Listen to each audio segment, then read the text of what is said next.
সুইজারল্যান্ডের মাটিতে পর্দার আড়ালে ঘটে গেল বিশ্ব রাজনীতির ইতিহাসের সবচেয়ে বড় ও নাটকীয় ঘটনা। যে ওয়াশিংটন পুরো বিশ্বকে নিষেধাজ্ঞা আর যুদ্ধের হুমকি দিয়ে শাসন করতে চায়, সেই অহংকারী আমেরিকাকে এবার হোয়াইট হাউসের ইতিহাসে সবচেয়ে বড় পরাজয়টি স্বীকার করতে হলো। বিশ্লেষকরা বলছেন, ইরানের দেওয়া প্রতিটি শর্তের সামনে মাথা নত করেছে মার্কিন প্রশাসন। আর এই ঐতিহাসিক পরাজয়ের ট্রমা সারা জীবন বয়ে বেড়াতে হবে মার্কিন প্রেসিডেন্ট ডোনাল্ড ট্রাম্পকে। সুইজারল্যান্ডে অনুষ্ঠিত এই গোপন ও সংবেদনশীল বৈঠকে মার্কিন যুক্তরাষ্ট্র এবং ইরানের শীর্ষ কর্মকর্তারা মুখোমুখি হয়েছিলেন। পশ্চিমা গণমাধ্যমগুলো প্রথমে বিষয়টি চেপে রাখতে চাইলেও সত্য আর ঢাকা থাকেনি। আন্তর্জাতিক ভূ-রাজনীতি বিশ্লেষকরা স্পষ্ট জানিয়ে দিয়েছেন, এই বৈঠকে ইরান এক চুলও তার অবস্থান থেকে নড়েনি। উল্টো তেহরানের রাখা প্রতিটি কঠিন শর্ত নিঃশর্তভাবে মেনে নিতে বাধ্য হয়েছে ট্রাম্প প্রশাসন। নিষেধাজ্ঞা প্রত্যাহার থেকে শুরু করে মধ্যপ্রাচ্যে মার্কিন আধিপত্য কমানো, সবখানেই আমেরিকার এই পিছু হটা আসলে এক ধরনের প্রকাশ্য আত্মসমর্পণ।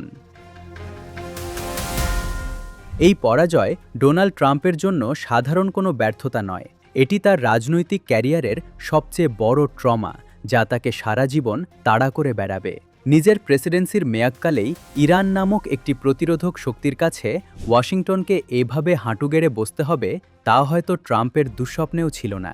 যে ট্রাম্প নিজেকে সবচেয়ে বড় ডিল মেকার বা চুক্তি সম্পাদনকারী দাবি করতেন, আজ তার মেয়াদের সবচেয়ে বড় চুক্তিটি হল আমেরিকার ইতিহাসের সবচেয়ে বড় কূটনৈতিক আত্মসমর্পণ। আমেরিকার বিশ্বস্ত মিত্ররাও এখন ট্রাম্পের এই নতজানু নীতি দেখে হতবাক। আমেরিকার এই চরম পরাজয় প্রমাণ করে বিশ্বমঞ্চে মার্কিন দাদাগিরির দিন এখন শেষ। ওয়াশিংটন যখন নিষেধাজ্ঞা আর যুদ্ধের উস্কানি দিয়ে মধ্যপ্রাচ্যসহ পুরো বিশ্বে বিশৃঙ্খলা তৈরি করছিল, তখন বেইজিং অত্যন্ত নীরবে ও দূরদর্শিতার সাথে এক নতুন বিশ্ব ব্যবস্থা গড়ে তুলেছে।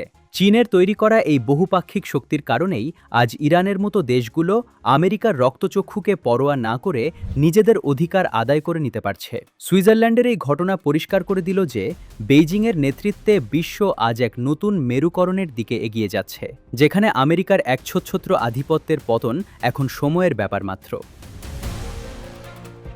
ট্রাম্প প্রশাসন ভেবেছিল নিষেধাজ্ঞার চাপ দিয়ে ইরানকে ধ্বংস করে দেওয়া যাবে, কিন্তু তেহরানের অটল প্রতিরোধ এবং চীনের মতো পরাশক্তির কৌশলগত সমর্থন আমেরিকার সেই অহংকারকে ধুলোয় মিশিয়ে দিয়েছে। সুইজারল্যান্ডের এই চুক্তি আসলে মার্কিন ডলার এবং সামরিক আগ্রাসনের কফিনে শেষ পেরেক।